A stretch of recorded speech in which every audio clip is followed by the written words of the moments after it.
No one would hire her. The twin suns burned in the sky above Zion City, casting long shadows on the cold steel roads.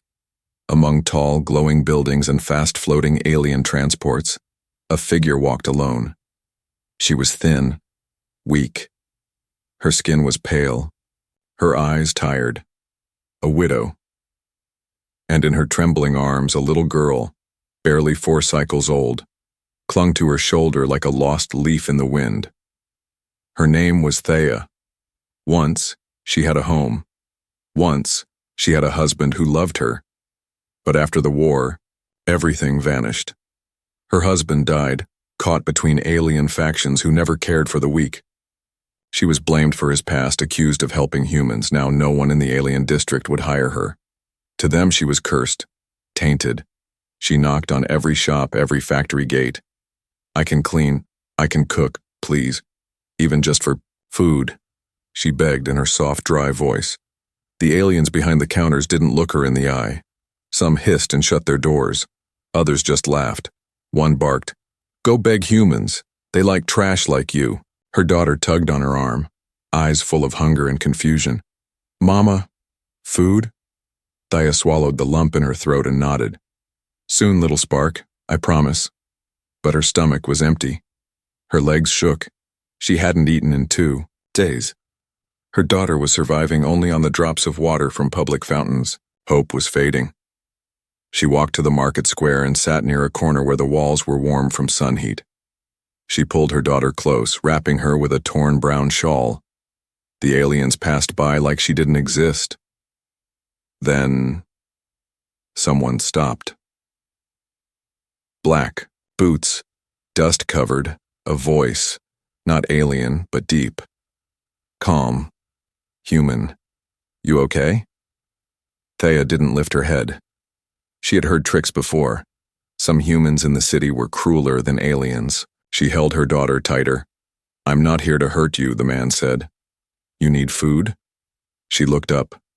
A man in simple armor stood over her. His face was lined with dirt and years. He didn't smile. He didn't pity her. But his eyes, they were not cold. "Yes," she whispered. "For her. Not me. Just her." He crouched down, pulled out a protein pack from his pouch and handed it gently to the little girl. The child blinked, as if the food wasn't real. Then she grabbed it with both hands and tore it open, eating like a starving cub. The man watched silently. Thea's lips trembled. "Thank you."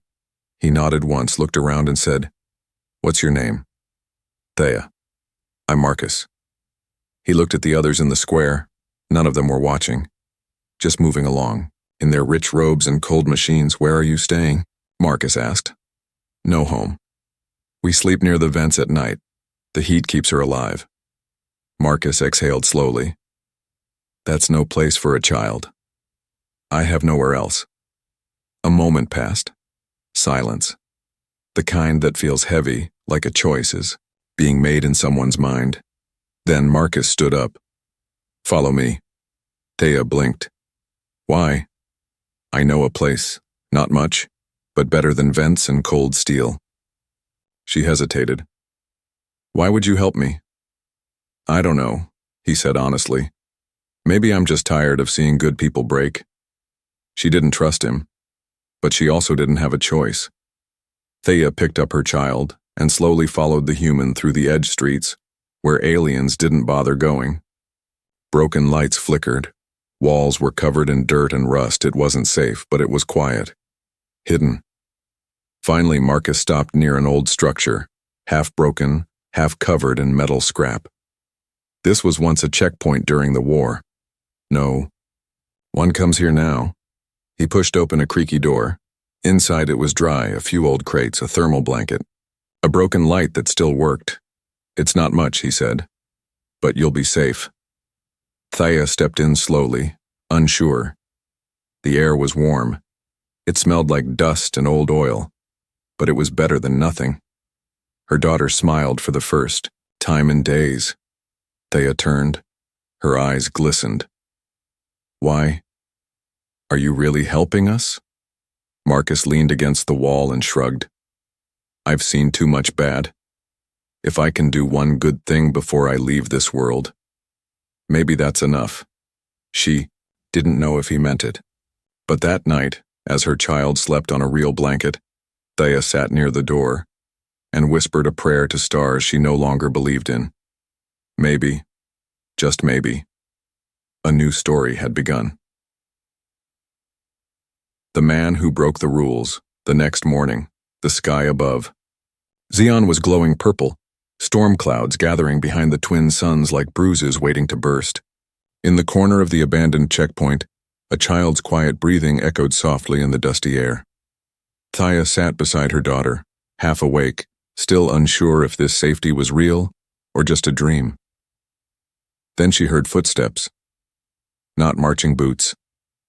Not alien patrols, just calm, steady steps.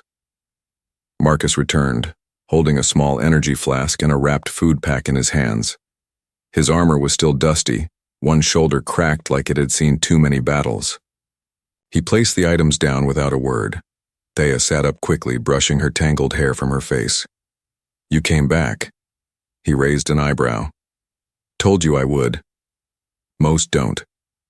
Marcus looked at the child, who was now rubbing her eyes, and reaching for the food. He smiled, just slightly. I was in the human-alien border wars. I've seen people promise safety and vanish the next hour. I'm not that type. Thea watched him carefully. You said you were a soldier?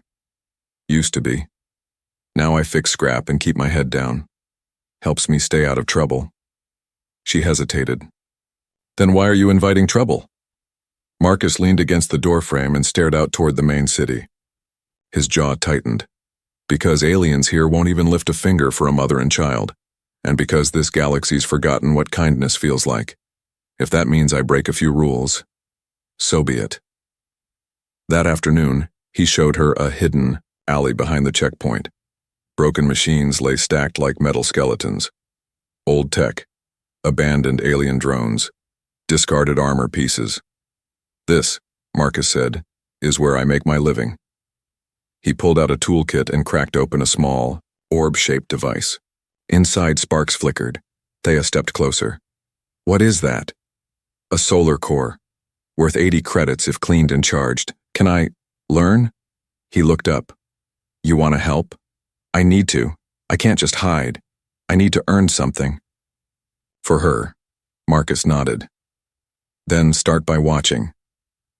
For the next few hours, Thea listened and learned how to remove rusted wires, how to reset cores, how to tell if alien circuits were dangerous. She was quiet, but sharp, focused. She had cleaned her daughter's face, tied her hair back with an old cloth, and kept her nearby under a shade tarp. Back in the capital, Marcus said, I worked for a mechanic who fixed battlebots. Hated me. Said humans are just dirty apes with tools. Thea frowned. Is that why you left? No. I left because I punched him in the face when he tried to kick a refugee child. She smiled softly. You're good at getting into trouble. Marcus shrugged. Trouble finds me. That night, the checkpoint felt a little less like ruins and a little more like home. A small heat coil hummed in the corner. The child played with a glowing marble Marcus gave her, an old power orb, with just enough light to make her laugh. Thea sat near the window watching the stars rise. You know, she whispered, my husband once said humans were dangerous. Marcus didn't respond immediately. And now? He asked. She turned to him. Her eyes were tired, but clearer than before. Now I think, maybe he was wrong, or maybe you're different. He exhaled through his nose. I'm not trying to be different, just tired of pretending that helping people is a crime. Silence hung between them. Then a sound cut through the air, buzzing, mechanical, distant, but approaching. Marcus stood fast. Stay here. He stepped out, eyes narrowing as a silver drone hovered low near the street. Its red scanner lights blinked, searching. Thea's heart jumped. Is it patrol? Yeah, Marcus growled. Xeon law bots. They scan for undocumented gatherings, especially humans with aliens. What do? We stay quiet. No lights, no movement. The drone passed. Slow, scanning the scrap. Then after a long moment it drifted away. Inside, Marcus looked at her seriously. They'll come again. Someone may have seen me bring you here. Thea nodded slowly. Then, I should leave. Marcus frowned. I didn't say that. But you'll be in danger. I was always in danger, he interrupted.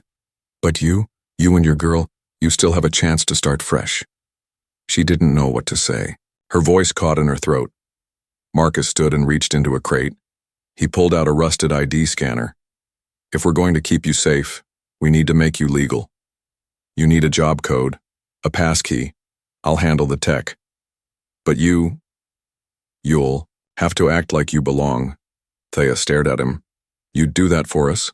I'd do it, Marcus said, because I believe in second chances.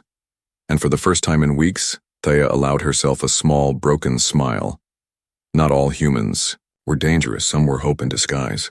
Shelter made of scrap it didn't look like much. Just a twisted metal frame with broken walls, half covered in sand and old solar panels. The wind howled through its open gaps. The doors didn't close properly. The roof leaked sparks when it rained plasma. No alien would ever live here. But for Thea and her daughter, this place was the first thing that felt like theirs. And Marcus? He was building it. One salvaged screw, one metal plate, one burning hour at a time. He arrived every morning before the city stirred, welding torch in one hand, a bag of scrap on his back. Thea would wake early to prepare tea, bitter root water, barely warm, served in cracked cups. She felt embarrassed offering it, but Marcus drank it every time like it was royal nectar. Then they'd work. He taught her how to bolt panels, connect wires, how to stabilize a heat coil so her daughter wouldn't freeze at night. She learned fast, painfully fast, like a woman who had to learn or die. I thought aliens built with thought waves, Marcus said once, hammering in a rusted hinge. They do, Thea replied, brushing dust from her cheek. But poor ones like me never even get the chance to touch those tools. He stopped, looked at her. Well, now you do. Over days, the scrap shelter changed. Walls stood straighter. The power coils hummed stronger. They crafted a water collector using broken drone wings and an old coolant unit. A glow bulb dangled from the roof like a small artificial sun. One day, Marcus brought in a thin mattress and an old blanket. Thea paused when she saw it. You got that? For us? I found it. It was just sitting there. Someone threw it out. She stared at it like it was gold. Her daughter jumped on it with joy. Mama, it's soft. Marcus chuckled. Guess she approves, but not everyone approved. One morning, while Marcus was out searching for parts, 3 alien males showed up. Tall, blue-skinned. One had a metal jaw. Another wore a black merchant's robe. They kicked the shelter wall. Thea came out fast, holding her daughter behind her. Well, well, said the one with the metal jaw. The traitor widow found a boyfriend. Thea stood tall despite her fear. This land was abandoned.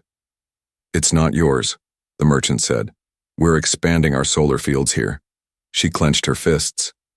You had years to use. No one touched it. The metal jaw alien stepped closer. You think because some filthy human helps you, you're safe? Thea didn't reply, but her eyes didn't break either.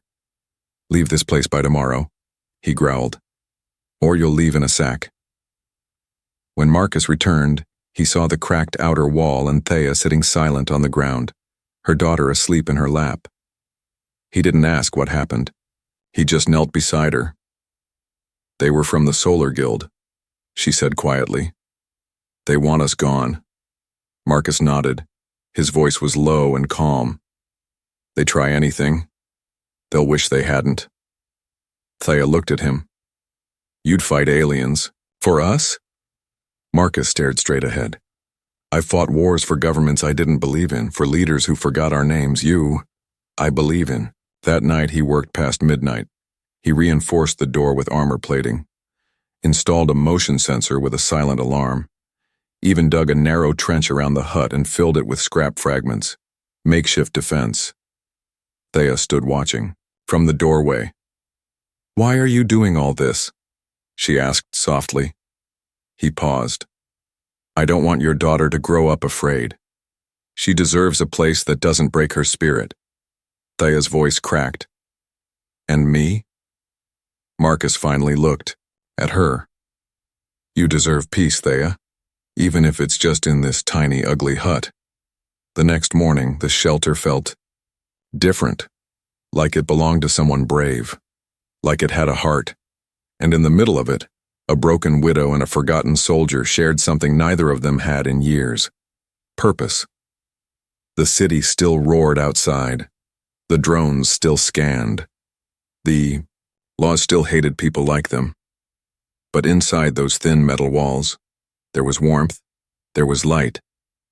There was something stronger than steel holding it all together: hope. The job offer that broke laws. The Xeon sky was red that morning. Blood. Red, as if the planet itself was warning them. But Marcus didn't care. He sat at the back of the shelter surrounded by broken alien tech, power cells, cracked helmets, fried AI chips. Thea stood across from him, holding a scanner in her trembling hands. Her daughter was drawing stars on the metal floor with a burned stick. "Again," Marcus said, pointing at the core. "Check voltage, then pressure, then pulse." Thea focused hard. Her fingers were still clumsy, but getting faster.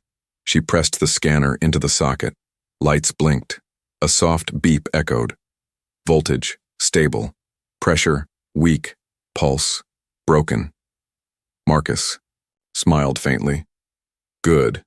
You're learning." She smiled back. "You're patient with me." He shrugged. "I've taught soldiers who couldn't tell a wrench from a spoon. You're easier." She laughed. Just a little. But it was a laugh, a rare sound in a world like this. Later, as the sun dropped below the razor peaks, Marcus pulled something strange from beneath a tarp. A black briefcase. He hadn't shown it before. Thea's eyes narrowed. "What is that?" Marcus placed it gently on the table and opened it. Inside were 3 glowing orbs: blue, green, and gold. Rare alien cores. Expensive. Illegal. Thea stepped back. "Marcus, where did you get those?" "Scavenged. From a wrecked Talon cruiser in Dead Zone 7. Her eyes widened. "That area is restricted. Entering is death." "Exactly. No one goes there, that's why I did." Thea looked at the cores. They pulsed like hearts. Each one was worth a fortune. "You can't sell these," she whispered. "I won't." "Not to them," Marcus replied. "But I know someone who will buy them quietly. In return, I'll get tech, food, tools for the shelter. But if anyone finds out," Marcus looked her in the eye, "they won't." A silence fell. Then he asked the question. "I need help cleaning them. You're careful. You don't rush. That's what these cores need." Thea's lips parted in shock. "You want me to handle illegal tech?" Marcus stood up, walked over to the window, and stared at the lights of the city far off in the distance. "I won't force you, but if we sell these, we'll have enough to build something permanent. A real home. No more hiding. No more borrowed. Power cells." She stood frozen. "This is the line," she whispered. "If we cross it, we don't come back." He nodded slowly. "I know." A long silence. Then she stepped forward. "I'll do it." That night they worked in total silence. No lights. Just the flicker of the glowing cores. They used micro-tools. Tiny welding beams, magnetic clamps. Thea's hands were shaking at first, but as the hours passed, she moved with more confidence. Like this was what she was meant to do. Marcus watched her. The way she focused. The way her brow furrowed when wires tangled. The way her daughter slept peacefully nearby, trusting her mother and the man beside her. And something warm moved in his chest. By midnight, the blue core was cleaned. Stable, Ready. Marcus placed it in a sealed box and locked it. You just helped fix something worth more than the food rations of 5 alien districts. Thea looked down at her hands. Greasy. Burnt. Proud. Feels good. Dangerous, Marcus corrected. But yeah. Good. The next day, Marcus met with his contact. A gray-skinned traitor with cybernetic eyes and too many rings on his fingers. They met behind a rusted shuttle yard. The traitor laughed when he saw the cores. You crazy human. These are Talon Royal Tech. Payment, Marcus said coldly. No haggling. The traitor nodded, impressed. You're building something? Marcus didn't answer. The credits came through. Quiet, untraceable. And Marcus bought what no alien would sell to a widow.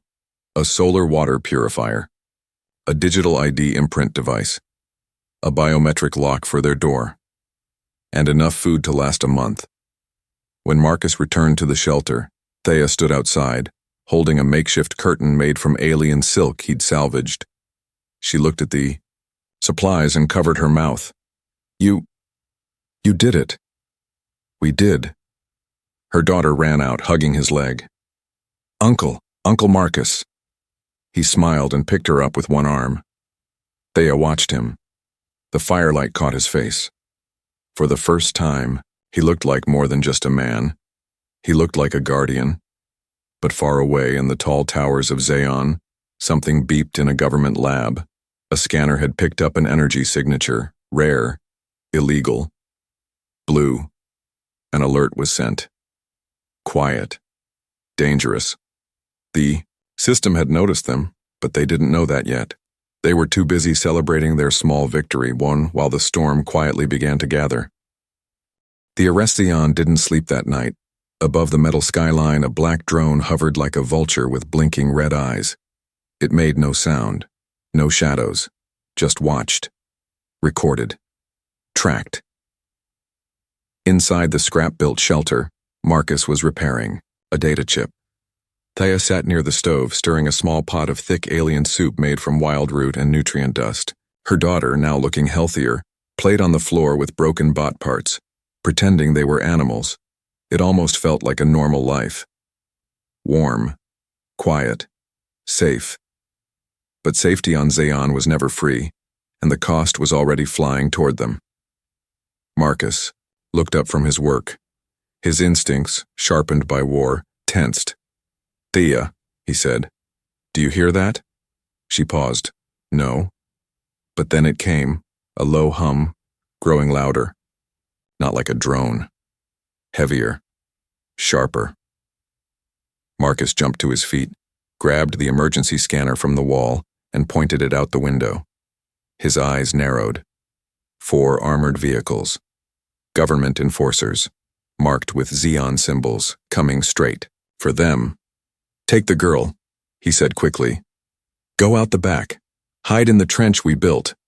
Thea stood frozen. But you. Go, he barked. The child clutched her mother's hand, confused. Mama? Thea wrapped her arms around her daughter, kissed her head, and ran out the back into the darkness. Marcus didn't run. He stood in front of the shelter's main door, waiting, like a soldier facing his last battle. The first blast hit the metal wall, burning a hole straight through. Sparks flew. The power flickered. Boots stomped outside. Voices shouted in a mechanical alien tongue. The door burst open. 7 enforcers rushed in, weapons raised, all armored, faces hidden behind black visors. The lead officer's voice boomed through a voice modulator.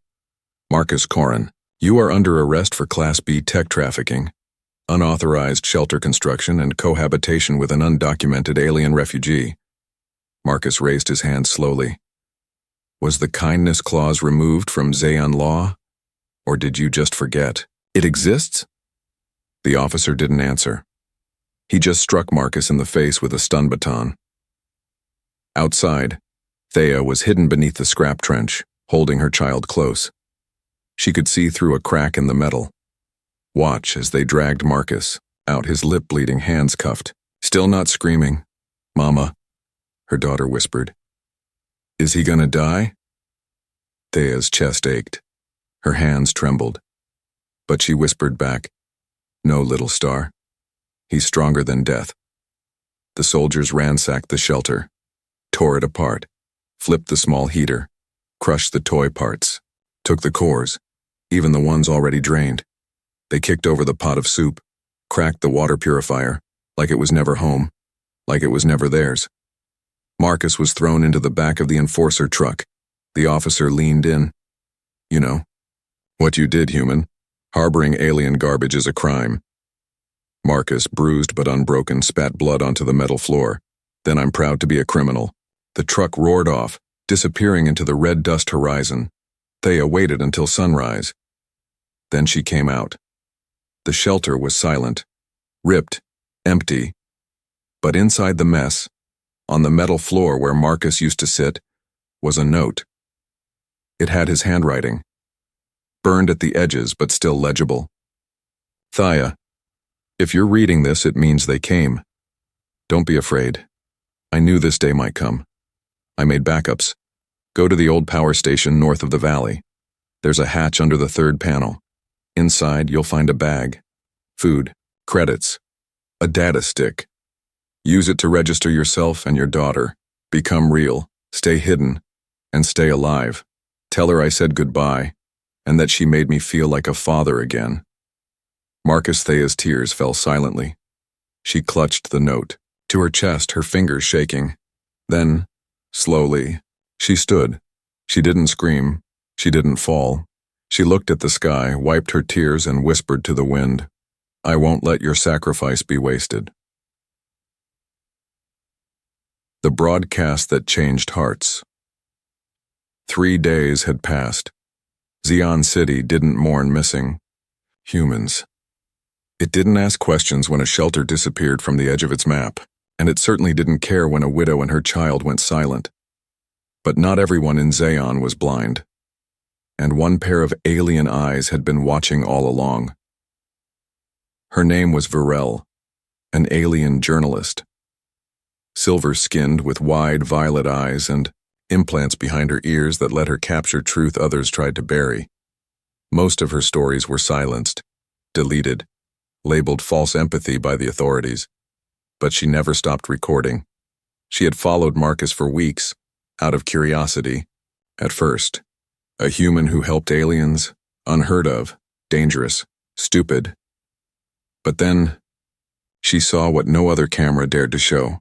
A broken man building a shelter for a mother no one would touch.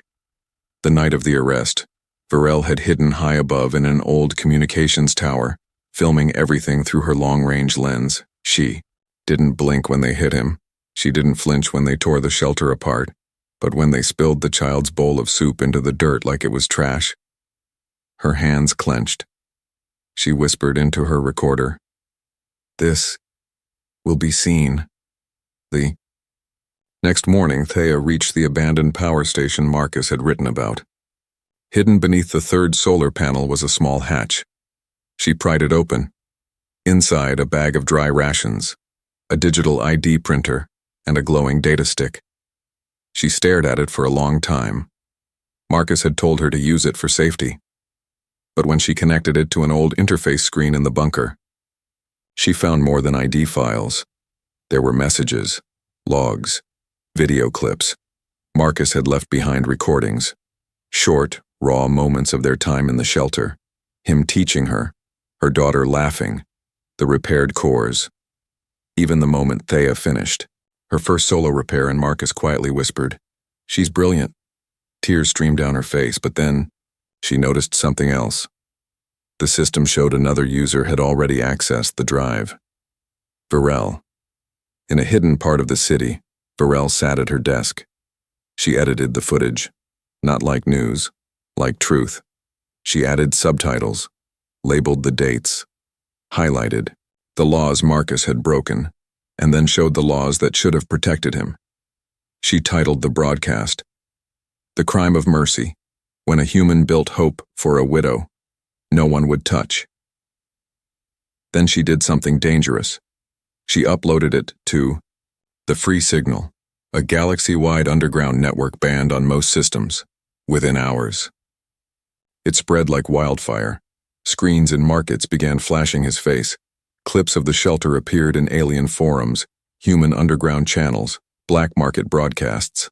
The footage of Marcus being struck, followed by the image of a little girl, crying in the dark, was replayed 1,000,000 times. And something strange began to happen. Hearts softened. Not everyone, no, but the ones who remembered how to feel. They moved. Messages flooded Varel's anonymous inbox. Where is this woman now? What happened to the man? I want to help. This isn't just Zaon's shame, it's ours. Even high-ranking alien citizens began to share it covertly, risking their reputations. The government tried to block it, remove it. But it was too late. Marcus's face was everywhere, and so was Thea's child, smiling in the glow of a scrap-built heater, built by a human's hands.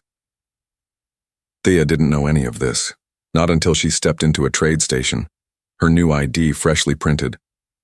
The clerk looked up at her, paused, then whispered, "You're her, aren't you?" Thea froze. The woman leaned in, quiet. The widow from the video. Thea swallowed hard. How do you know? She tapped the counter. A small screen showed the broadcast playing on loop, and then the clerk did something even stranger. She smiled and slipped 3 extra ration packs into Thea's bag. Don't worry, the woman said. You're not alone anymore. That night, for the first time, Thea felt it. The city, the same city that spat on her, was watching. Not with hatred, but with guilt, with awareness. Marcus had done what no one else could do. He didn't just build a shelter. He built a signal, one that reached the broken hearts no law could silence. Back in the shadows of the Zaon. Detention block.